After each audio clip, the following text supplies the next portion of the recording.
اشرح لي صدري ويسر لي أمري واحلل عقدة من لساني يفقهوا قولي. رضيت بالله ربا وبالإسلام دينا وبمحمد صلى الله عليه وسلم نبيا ورسولا. مولاي صل وسلم دائما أبدا على حبيبك خير الخلق كلهم منزه عن شريك في محاسنه فجوهر الحسن فيه غير منقسم. محمد تاج رسل الله كاتبة محمد صادق الأقوال والكلم. محمد ذكره روح لأنفسنا محمد شكره فرض على الأمم. رب صل وسلم دائما أبدا على حبيبك خير الخلق كلهم. يا رب بالمصطفى بلغ مقاصدنا واغفر لنا ما مضى يا واسع الكرم. إن الله وملائكته يصلون على النبي يا أيها الذين آمنوا صلوا عليه وسلموا تسلیما. خشک شاخوں کو وہ تازہ گلاب دیتے ہیں، عہد پیری کو وہ پھر سے شباب دیتے ہیں. پڑھ لیں درود غفلت نہ کریں خدا کی قسم، تمہارے سلام کا وہ بھی جواب دیتے ہیں. صلاۃ و سلام علیک یا سیدی یا رسول اللہ وعلی آلک و اصحابک یا حبیب اللہ. صلاۃ و سلام علیک یا خاتم النبیین وعلى آلك وأصحابك يا خاتم المعصومين.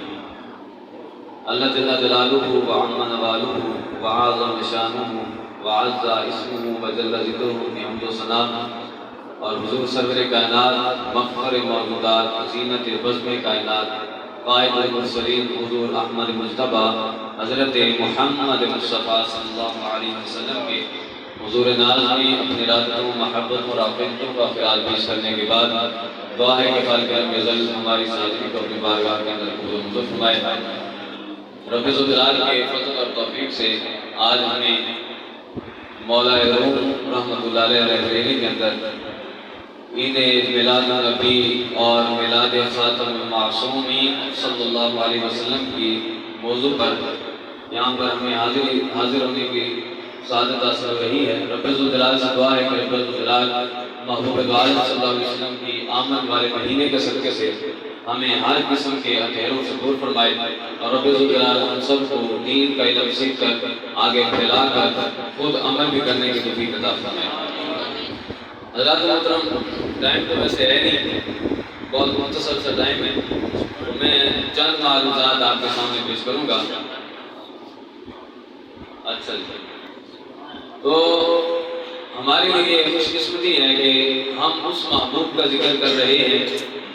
جس کے بارے میں پورا قرآن اترا، پورا قرآن سراپا ناز ہے. اور میرے اعلیٰ حضرت کو فرماتے ہیں کہ اے رضا خود صاحب قرآن ہے مداح حضور، کہ پورا قرآن ہی مدح میں ہے حضور کی، لیکن مداح حضور خود صاحب قرآن ہے. رب ذوالجلال خود رب ذوالجلال اپنے محبوب کا مداح ہے. تجھ سے کم ممکن ہے پھر بدعت رسول اللہ کی. جب جس کی تعریف کرنے والا خود خدا ہو اور جس کی تعریف میں پورا قرآن پاک اترا ہو، تو پھر تو چھوٹی سی کتاب لکھ کر چھوٹی سی نعت لکھ کر اس کی مدح کیسے کر سکتا ہے؟ فرماتے ہیں کہ تجھ سے کم ممکن ہے پھر بدعت رسول اللہ کی. لہذا ہماری خوش قسمتی ہے کہ ہم الحمدللہ اس محبوب کا ذکر کر رہے ہیں کہ پورا قرآن ہی جن کے قصیدے پڑھتا ہے. اور پہلے جتنے بھی انبیاء کرام علیہ السلام آئے، تمام کے تمام انبیاء اور اس کے بعد رسول سارے کے سارے جس کے قصیدے پڑھتے ہوں، اگر اس کا ذکر کوئی بدعت کہنا لگ جائے کوئی اس ذکر کو، تو یہ ان کی بدبختی ہے. بہرحال ہم چونکہ اس محبوب کو ماننے والے ہیں جس کی شانوں میں جس کے قصیدوں میں خود رب ذوالجلال پورے قرآن کو اتار دیتا ہے، تو ہم اس ہستی کا ذکر کیوں نہ کریں؟ تو سب سے پہلے آپ کی خوش قسمتی ہے کہ اس محبوب صلی اللہ علیہ وسلم کے لائے دین پر، یعنی دین کو آپ پڑھ رہے ہیں. کیونکہ حضور علیہ السلام جب تشریف لائے تو اس وقت سب سے پہلے جو آپ نے دیکھا وہاں پر 5 چیزیں. سب سے پہلے تھا علم، اور پھر تھا ذہن، اور پھر تیسرا تھا بندہ، اور چوتھا تھا ماحول، اور 5واں تھا نظام. حضور علیہ السلام کی جب آمد ہوئی تو حضور علیہ السلام نے سب سے پہلے جس چیز کو تبدیل کیا، پہلے نظام کو تبدیل نہیں کیا، نہ ہی پہلے ماحول کو تبدیل کیا، اور نہ ہی کسی بندے کو، نہ کسی ذہن کو، بلکہ سب سے پہلے رب ذوالجلال کے محبوب نے تبدیل کیا تو انسانوں کے علم کو تبدیل کیا. اور علم کیسا تھا؟ علم یہ تھا کہ ان کو رب ذوالجلال کی معرفت نہیں تھی، ان کو پتہ نہیں تھا کہ رب ذوالجلال کی بندگی کیسے کرنی ہے. تو محبوب دو عالم صلی اللہ علیہ وسلم نے سب سے پہلے آ کر علم تبدیل کیا. جو برا علم پڑھتے تھے ان کو سیدھا علم دیا، ان کو قرآن کا علم دیا. تو جب علم بدلا تو ذہن بدلا، جب ذہن بدلا تو بندہ بدلا، اور جب بندہ بدلا تو ماحول بدلا، جب ماحول بدلا تو نظام بدلا. تو سب سے پہلے ہماری خوش قسمتی یہ ہے کہ آج جس علم کی وجہ سے سب کچھ بدل جاتا ہے، ہر چیز اپنے معیار پر آ جاتی ہے، رب ذوالجلال کے فضل سے آج ہم اسی علم کے طالب علم ہیں. تو یہ ہماری خوش قسمتی ہے. بہرحال علم آپ پڑھ رہے ہیں، اور ہم انشاءاللہ کیونکہ حضور علیہ السلام کی کتنی اوصاف ہیں وہ بیان کرنا ممکن ہی نہیں ہے، بلکہ علماء فرماتے ہیں وہ آپ پہلے پڑھتے رہتے ہیں، سنتے رہتے ہیں خطبہ سے کہ کائنات میں جتنے درخت ہیں سب کی کلمیں بنا لی جائیں، اور پھر جتنا پانی ہے سب کی سیاہی بنا لی جائے. بہرحال بالخلاصہ یہ ہے کہ حضور علیہ السلام کی کوئی بھی کما حق کو مدد نہیں کر سکتا. بہرحال ہم حضور علیہ السلام کے علم غیب کے حوالے سے آج بالکل مختصر لیکن عقلی اور نقلی دلائل کے ساتھ انشاءاللہ بالکل مختصر وقت کے اندر ہم انشاءاللہ بیان کریں گے. اور سننا غور نہ ہے، سمجھائے غور نہ سن. تو رب ذوالجلال نے جس طرح اپنے محبوب کو باقی کے شانیں عطا فرمائی ہیں، ان میں سے ایک بہت بڑا معجزہ اور بہت بڑی شان رب ذوالجلال نے اپنے محبوب کو اور باقی کئی انبیاء کو بلکہ ہر نبی کو علم غیب بھی عطا فرمایا ہے. کیونکہ علم غیب اگر نبی کو ہوگا تو اسی علم غیب کے ذریعے سے ہی تو وہ بتائے گا کہ اللہ کیا ہے. کیونکہ عالم تین ہے، ایک وہ عالم جس کے اندر عالم موجود ہے وہ ہے عالم اجسام، اور ایک عالم اس سے پہلے ہے عالم ارواح، اور ایک عالم اس کے بعد آنا ہے وہ ہے عالم، وہ کون سے عالم برزخ. تو 3 عالم ہیں، اور ہمارا عالم جو ہے وہ بالکل درمیان میں ہے. اور جب بالکل جو چیز درمیان میں ہو، اگلے اور پچھلے کا پتہ نہ ہو، تو یہ تو ہو نہیں سکتا. اس چیز کو سمجھ نہیں سکتا جب تک بندے کو اگلے پچھلے کا پتہ نہ ہو. تو اب رب ذوالجلال نے ایک عام انسان کو وہ حواس عطا فرمائے ہیں کہ جو مشاہدہ یعنی جو عالم مشاہدہ ہے اس کے حوالے سے وہ چیز جان سکتا ہے. مثلا یہ کہ ایک عام انسان کو رب ذوالجلال نے 5 حاسے عطا فرمائے ہیں جس کو حواس خمسہ کہا جاتا ہے. یعنی رب ذوالجلال نے ایک عام انسان کو اور ہم سب کو حصے عطا فرمائی ہیں. کیا رب ذوالجلال نے ہمیں سماعت عطا فرمائی، اس کے ذریعے سے ہم دیکھ سکتے ہیں. رب ذوالجلال نے ہمیں کان عطا فرمائے، رب ذوالجلال نے قوت بصارت عطا فرمائی، رب ذوالجلال نے قوت لامسہ عطا فرمائی، قوت شامہ عطا فرمائی. تو یہ وہ بات ہے کہ جن کے ذریعے سے عالم مشاہدہ کے اندر جو کچھ بھی ہے ہم اس کو سمجھ سکتے ہیں. عالم مشاہدہ کے اندر جو کچھ بھی ہے ہم ان حواس خمسہ کے ذریعے سے، ان کے وسیلے سے، ان کے واسطے سے ہم سمجھ سکتے ہیں. لیکن عالم برزخ بھی ہے اور عالم ارواح بھی ہے. اب عالم ارواح اور عالم برزخ جو ہے اس کو پہچاننے کے لیے ہمارے یہ جو حواس ہیں یہ ناقص ہے. ان حواس کے ذریعے سے ہم نہ تو عالم برزخ کو پہچان سکتے ہیں اور نہ ہی ہم عالم ارواح کو پہچان سکتے ہیں. تو جب ہم کسی چیز کو نہیں پہچان سکتے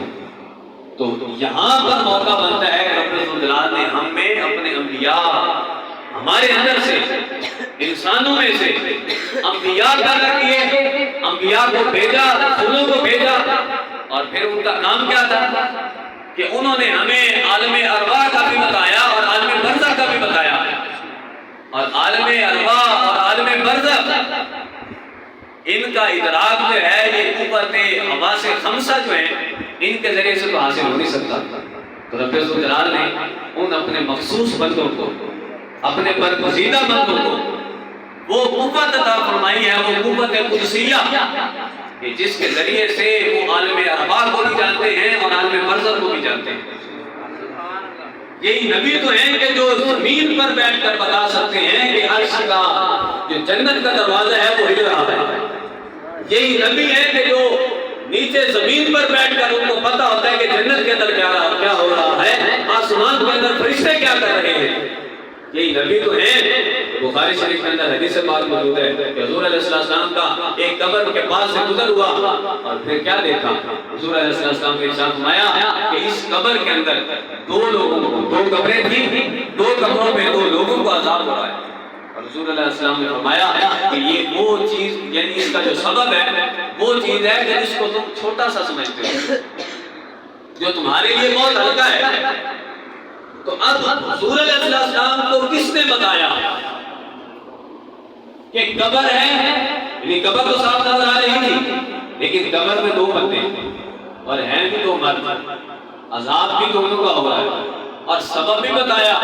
اور ساتھ ساتھ یہ ہے کہ حضور علیہ السلام نے وہاں پر شاخ رکھی، شاخ کے دو ٹکڑے کیے اور فرمایا کہ جب تک یہ تر و تازہ رہے گی امید یہ ہے کہ رب ذوالجلال کے عذاب میں تخفیف کر دے گا. تو اب یہ سب کچھ یعنی عذاب کا علم ہو جانا اور سبب کا بھی علم ہو جانا اور اس بات کا بھی علم ہو جانا کہ اگر یہاں پر تر و تازہ شاخ رکھی جائے گی تو پھر کیا ہوگا، ان کے عذاب میں تخفیف ہوگی. تو یہی تو ہے ان میں ہے، یہی تو ہے وہ قوت قدسیہ جو رب ذوالجلال نے اپنے محبوب بندوں کو عطا فرمائی ہے. اور ہم بھی کہتے ہیں کہ علم غیب اس ذات رب ذوالجلال کا خاصہ ہے، لیکن رب ذوالجلال جس کو چاہے اپنے محبوب بندوں کو عطا فرماتا ہے. قرآن پاک کی کئی آیات ہیں کیونکہ یہ جو میں نے آپ کے سامنے بیان کیا یہ تھا عقلی دلائل، یعنی عقلی دلیلوں میں سے ایک بالکل اور سمجھنے والی بات تھی. ہمیں جو سمجھنے کی ضرورت ہے اس کو کہ جب ہم عالم ارواح کو بھی جانیں گے اور عالم برزخ کو بھی جانیں گے اور پھر دیکھیں گے کہ حضور علیہ السلام نے عالم ارواح کے بارے میں کتنا کچھ بتایا اور عالم برزخ کے بارے میں کتنا کچھ بتایا، تو کیا یہ ایک عام انسان کا خاصہ ہو سکتا ہے؟ ایک عام انسان کو اس کے جو حواس خمسہ ہیں وہ تو عالم مشاہدہ کے اندر جو کچھ ہے وہی بتا سکتے ہیں، اس کے علاوہ کچھ نہیں بتا سکتے. لہذا ثابت کیا ہوا کہ رب ذوالجلال نے جن کو ہمارے پاس بھیجا ہے رسول بنا کر، نبی بنا کر، تو سب سے زیادہ کائنات میں جو مخفی چیز ہے وہ رب ذوالجلال کی ذات ہے. تو جب رب ذوالجلال کی ذات کو ہم محبوب بارک صلی اللہ علیہ وسلم کے کہنے پر مان رہے ہیں تو ہر چیز کو ہم مانتے ہیں. اور جب مانتے ہیں تو اللہ فرماتے ہیں کہ جب خدا ہی نہ تم سے چھپا تم پہ کروڑوں کروڑ، یعنی اور کون سا غیب آپ سے چھپ سکتا ہے کہ جب سب سے بڑا غیب یعنی خدا وہ بھی آپ سے نہیں چھپا تو پھر کون سی چیز آپ سے چھپی ہوگی. تو یہ ہمیں سمجھنے کی ضرورت ہے کہ حضور علیہ السلام کا جشن منائیں، حضور علیہ السلام کی ولادت کا تذکرہ کریں اور پھر میلاد کے لحاظ سے آپ میلاد خاتم المعصومین بھی ضرور کہا کریں. یہ بھی میں ضمن بات کہہ دوں کہ میلاد خاتم المعصومین کیوں، اس وجہ سے کہ اس دور کا یہ تقاضا ہے، اس دور کا، یعنی جس طرح حضرت مولا کائنات رضی اللہ عنہ کو جب لوگ کہہ رہے تھے کہ صفت اللہ وجہہ کہ اللہ تعالیٰ معاذ اللہ، یعنی کچھ بھارتی لوگ آپ سے بغض رکھنے والے کہ جب کہہ رہے تھے کہ اللہ تعالیٰ معاذ اللہ ان کے چہرے کو سیاہ کرے، پھر اس وقت علماء نے کیا فرمایا، علماء کہنے لگے کہ حضرت علی رضی اللہ تعالیٰ عنہ کا جب نام آئے تو کہا کرو کہ علی کرم اللہ وجہہ الکریم، کیونکہ جب فتنہ آتا ہے تو فتنے کا سد باب کرنے کے لیے کچھ نہ کچھ دین کے اندر اضافہ ہوتا ہے، اور دین کے اصول میں نہیں بلکہ دین کے اندر جو اچھا ہوتا ہے اس کا اضافہ کیا جاتا ہے. تو اس دور کا سب سے بڑا فتنہ وہ یہ ہے کہ غیر انبیاء کو معصوم کہنا. نعرے تکبیر، نعرے رسالت، نعرے خلافت.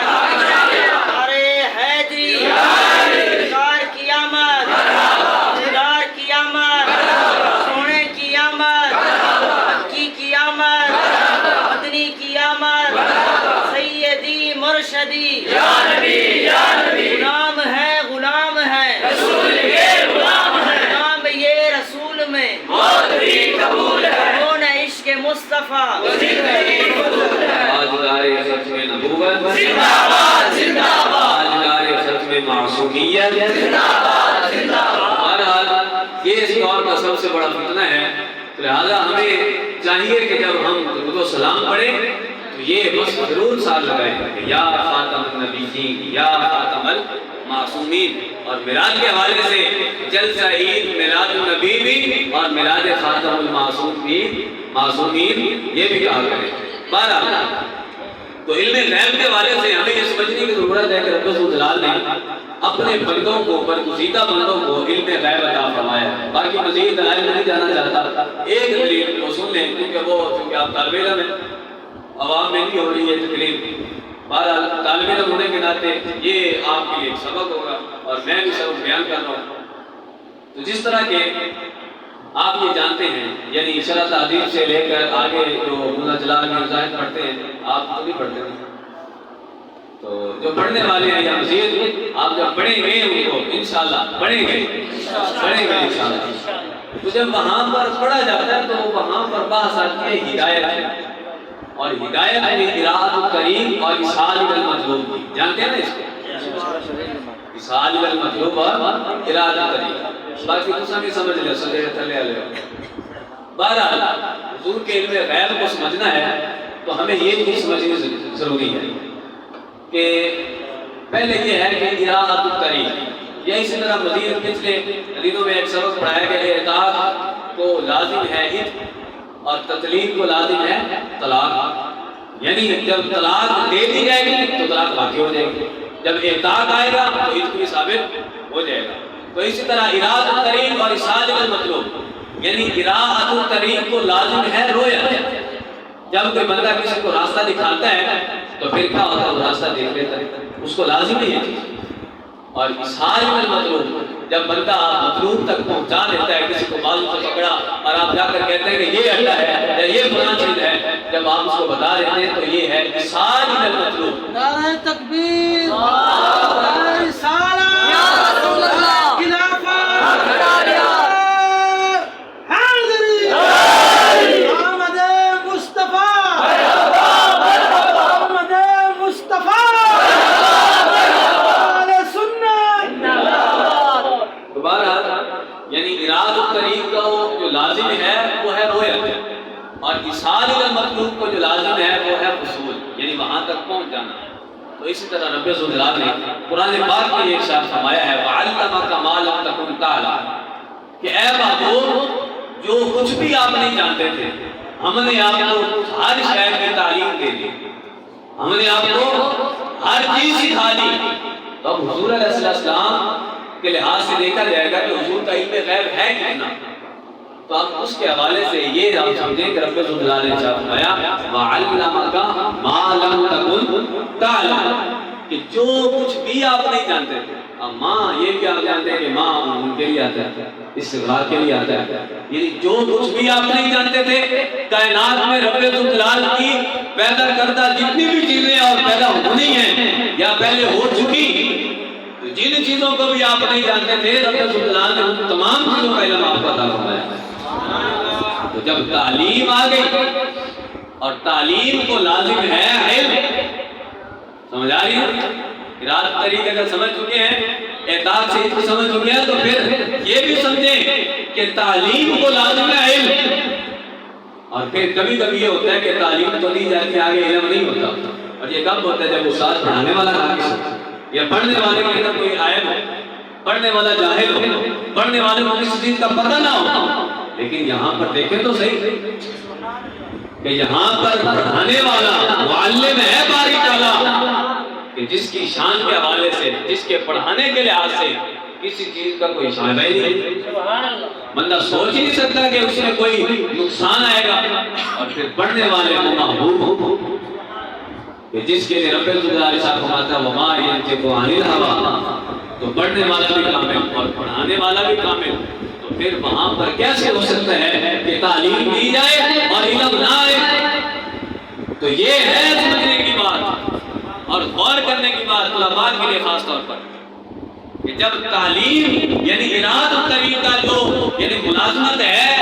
کس کے ساتھ رویت کے ساتھ اور اسی طرح اسعاد المطلوب سے بھی یعنی اس کو جو چیز لازم ہے وہ اراد الطریق کو رویت اور اسعاد المطلوب کو وصول اعتاد کو عشق اور تطلیق کو طلاق تو اسی طرح جب تعلیم باری تعالیٰ رب العزت نے جس چیز کو بھی محبوب عالم صلی اللہ علیہ وسلم نہیں جانتے تھے جب رب العزت نے ان تمام چیزوں کی تعلیم فرمائی تو محبوب عالم صلی اللہ علیہ وسلم کو بھی ہر چیز کا علم آ گیا اور جب علم آ گیا تو صحابہ کرام علیہ رضوان فرماتے ہیں کہ محبوب عالم صلی اللہ علیہ وسلم بیٹھ جاتے تھے ممبر پر اور فرماتے ہیں کہ سلونی اما شئتم کہ جو کچھ بھی تم پوچھنا چاہتے ہو پوچھ لو کیوں وجہ یہ تھی کہ رب العزت نے ہر چیز کا علم تو عطا فرما دیا تو لہذا دعا ہے کہ رب العزت ہمیں سمجھنے کی توفیق عطا فرمائے اور علم غیب یہ وہ چیز ہے کہ جس پر بہت سی چیزوں کا ترتب ہونا ہوتا ہے اب علم غیب پر عالم ارواح کا بھی ترتب ہے عالم برزخ کا بھی ترتب ہے اور سب سے بڑا جو اس پر مرتب ہوتا ہے جو حکم وہ ہے رب العزت کو ماننا رب العزت کو کیسے مانیں گے رب العزت تو غیب ہے رب العزت کو ہم نے دیکھا تو نہیں لیکن پھر سوچنا پڑے گا کہ رب العزت ہمیں بتایا کیسے اس موقع پر اعلیٰ حضرت نے جو فرمایا تھا کہ تم سے اور کون سا غیب چھپ سکتا ہے محبوب جب خدا ہی نہ تم سے چھپا تم پہ کروڑوں کرو سب سے بڑا غیب تو رب الجلال ہے جب رب الجلال کو ہی حضور علیہ السلام نے اپنی سر کی آنکھوں سے دیکھا ہو اور ہم سب کو بتایا ہو جب اس علم غیب کو ہم مانتے ہوں اور اگر حضور علیہ السلام یہ بتائیں کہ میں فلاں چیز کو بھی جانتا ہوں میرے بعد میں آنے والے غلام اگر کوئی کام کریں گے تو مجھے اس چیز کا بھی علم ہے اور حضور علیہ السلام عالم برزخ کا بھی علم دے اور عالم ارواح کا بھی علم دے اور ادھر اپنے آپ کو امتی کہلانے والا کہے نا نا نا شیطان کا علم تو بہت ہے شیطان کو تو پتہ چل سکتا ہے کہ دیوار کے پیچھے کیا ہے لیکن معاذ اللہ جس کو رب الجلال نے تاجدار انبیاء بنایا ہو جس کو نبیوں کا نبی بنایا ہو اور نبیوں میں سے سب سے آخر میں بھیجا ہو اور آخر میں سب سے بڑی رفعت اور بلندی یعنی اس کی شانوں کو بلندیاں اور رفعتیں بخشی ہوں تو اس کے حوالے سے ہم کہہ دیں نا نا ہمارا ذہن نہیں مانتا کہ حضور علیہ السلام علم میں غیب جانتے یہ کتنی بڑی حماقت ہے لہذا دعا ہے کہ رب العزت عید میلاد نبی صلی اللہ علیہ وسلم کے حوالے سے ہمیں دین کی سمجھ عطا فرمائے اور دین پر عمل پیرا ہونے کی توفیق عطا فرمائے اور رب العزت ہم سب کی علم میں عمل میں ترقیاں اور برکتیں عطا فرمائے تاجدار ختم نبوت زندہ باد تاجدار ختم معصومیت زندہ باد آمد مصطفیٰ